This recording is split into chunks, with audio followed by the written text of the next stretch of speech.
dans l'ancêtre de la société Mèche Amina pour scruter un peu ce qui se passe avec l'employeur et les ouvriers qui sont des Togolais. On a appris il y a quelques semaines plus de 3000 employés ouvriers qui ont été licenciés de Mèche Amina et Ferdinand. Aujourd'hui, on demande de présenter une lettre de pardon pour être réembauché. Oui, mais au XVIIe siècle, c'est ça? On lisait Germinal, Mizola, et puis les Forçats, tout ça. On a vu comment on a exploité les gens dans les entreprises minières et tout ce que vous pouvez imaginer, dans les industries manufacturières. Et nous pouvons dire que dans notre zone franche, qu'on attend magnifier, comme le plus grand cadeau que le timonier, qui n'est plus de ce monde, a offert au peuple togolais, et qu'on accusait les opposants de vouloir saboter à l'époque. Rappelez-vous, dans les motions qui étaient lues dithyrambiquement à Lomé 2 par ceux qui avaient le verbe et connaissaient les mots, la zone franche est devenue un enfer pour les Togolais. Mais une source de revenus pour beaucoup d'expatriés qui viennent ici, et les dirigeants togolais qui leur servent de caution. En fait, c'est de ça qu'il s'agit. Et plusieurs études ont montré aujourd'hui, conduites par les syndicats des ONG, que la zone franche togolaise est une catastrophe et que c'est un milieu qu'il faut réformer du fond en comble. Mais les décideurs ne sont pas pressés de le faire parce que les gars qui sont là-bas, c'est leurs amis. Peut-être même certains sont actionnaires dans ces sociétés-là. Et les Togolais sont devenus des individus corvéables, taillables et corvéables à merci, livrés à des esclavagistes qui font ce qu'ils veulent d'eux, qui leur disent oui, on nourrit déjà vos autorités, tu ne veux pas, il faut partir, papier et renvoyer, va à la maison. Tu sais, le Chinois, le Coréen, ne parle pas beaucoup français, il a mis 2 ou 3 mots, il dit à renvoyer, va là où tu veux, le reste ils s'en foutent. Donc c'est ce drame-là que nos frères et sœurs sont en train de vivre, pas seulement à Mèche Amina, Dodo Cosmétiques et dans d'autres sociétés de la zone franche depuis un certain moment.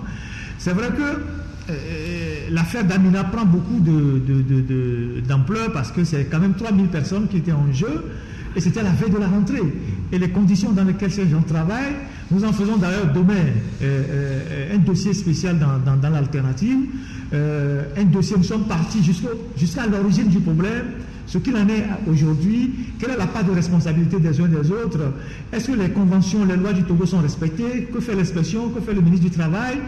On a abordé tout ce dossier-là dans la parution de demain, le 12 octobre. Et donc, pour dire que nous ne pouvons pas continuer par laisser nos compatriotes être traités comme ça, comme des inhumains dans notre pays, par des gens. Vous avez appris, il a été dit plusieurs fois sur des antennes que les délégués, même l'ont confirmé, sont allés chez le ministre du Travail, qui devait être leur dernier recours. Le ministre, si je peux parler ainsi, se retrouve de mèche, pour parler comme Mèche Amina, avec les Coréens, contre les délégués du travail, en leur disant, et il leur a reçu que 2 minutes, en disant que tout ce que lui leur dit, c'est d'aller démissionner pour voir s'il peut faire quelque chose pour eux.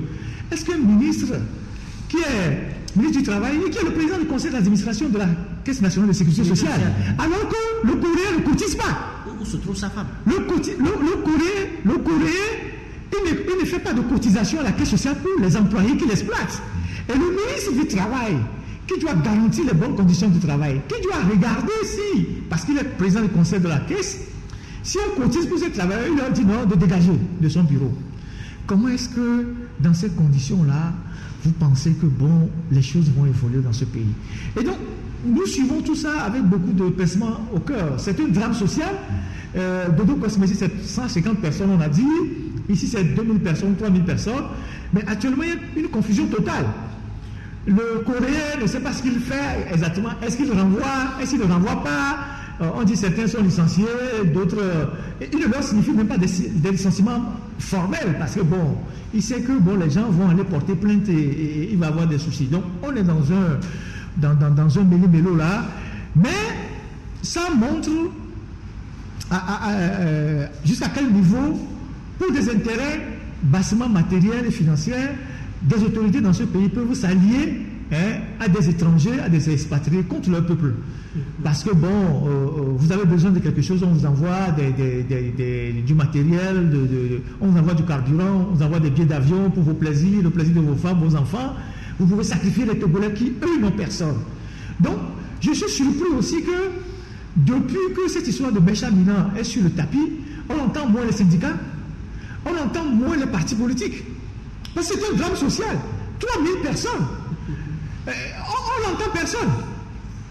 Il y a quelques responsables politiques qui ont fait des tweets, je ne sais pas, quelques sorties sur les réseaux sociaux, mais on n'entend rien. Donc c'est quand même dommage et ça fait mal au cœur. Depuis quand tu as entendu des responsables politiques monter au créneau quand il y a ces drames sociaux? Depuis quand? Dans notre culture ici. Or, c'est ce qui fait que on va revenir, on va parler de ça. C'est-à-dire que quand tu fais un travail sérieux conséquent, il y a le reflet qui te revient. Quel acteur de société civile aujourd'hui a une envergure internationale? On invite dans les débats internationaux sur les enjeux panafricains. Le sommet de Montpellier, quelles que soient les critiques qu'on y jette. Vous avez vu un Togolais? Ils y étaient, mais ils étaient dans l'ombre. Non, mais qui a été? C'est le représentant du gouvernement. Le jeune qu'on a envoyé qui est volontaire international. Oui, aussi Nounia Lab. Pardon? Il y a un truc de Nounia Lab. Non, mais c'est des sans-visage. Je ne sais pas si c'est Nounia Lab, mais il y a un truc de lab là. Oui, Nounia Lab, c'est en matière de technologie. Oui, ça c'est la technologie. Mais ça veut dire que sur les enjeux, les questions de stratégie, les questions panafricaines, panafricanistes, quel représentant syndical ou bien quelqu'un de la société civile que vous avez vu qui brille? Mais parce que quand tu négliges tes siens, la nature aussi te néglige. Tu n'as pas d'envergure. Vous croyez que l'affaire de Amina, le pétrole gate par exemple, on a parlé du pétrole gate ici. Combien le leader politique qui est sorti, c'est pour nous critiquer. C'est pour noyer les journalistes. C'est pour noyer les journalistes. Alors, on parlait tantôt de questions de vision, mais il faut savoir là où on va, qu'est-ce qu'on veut. Quelle image vous voulez de vous-même? C'est comme un peu, même dans notre... Bon, je vais parler un peu de notre corporation. Pendant que nous, on défend la veuve et l'orphelin, il y en a qui passent leur temps, Ferdinand a donné des cas tantôt, qui passent leur temps à nous tirer vers, c'est-à-dire à nous jeter des critiques, et même pas des critiques, à nous jeter des anathèmes. Hein? Alors, parlons de la zone franche, de la question de la zone franche.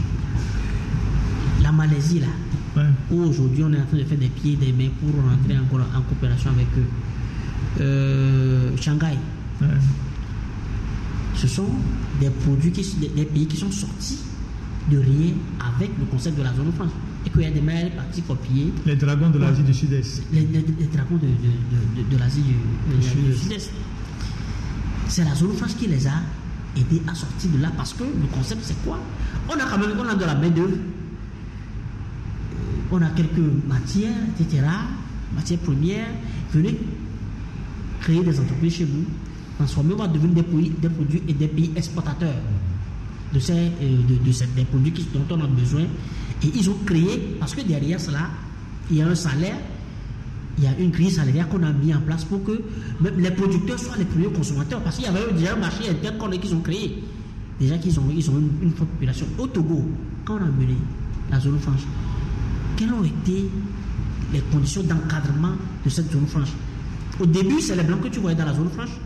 Après, c'est des gens qui sont bien avec le pouvoir politique, à qui on attribue le statut de zone franche. Parce qu'on veut les faire bénéficier des taxes dont tu bénéficies quand tu es dans la zone franche. La zone franche a fait flop. À côté quand on a mené le projet de la zone franche, ça devait être arrimé à un pôle de formation pour le transfert technologique, le transfert de compétences. Le pôle de formation qu'on a mené pour la zone franche, c'est le projet CFMI financé par AFD qui a été enclenché il y a de cela 4 ans et qui est déjà arrivé même à expiration. Ça fait seulement 2 ans. et on dit bon, on veut passer la main au CRETFP, le CRETFP qui est carrément à terre, qui est somnolent, agonisant, et c'est ça qu'on met en place comme pôle de formation. Ça veut dire que on a créé, comme Ferdinand le dit, on a créé zone France, mais il n'y a aucune vision, il n'y a aucune volonté derrière. Et c'est la même bêtise qu'on est en train de répéter avec le projet Pierre. C'est la zone franche aussi. C'est la zone franche. Sans avoir fait le bilan de la première zone franche, on en crée une seconde. C'est la zone franche aussi. Quelle est la gestion qui est faite? Déjà, les employés ont créé, sont montés au créneau pour émettre les premiers bruits. Comme les Indiens. Effectivement. Ce qu'on a exproprié, c'est le problème qui est là-bas, le problème de 3 milliards qu'on devait verser à titre d'indemnisation, c'est exproprié. On ne sait qui doit prendre les sous, qui fait quoi, etc. Donc,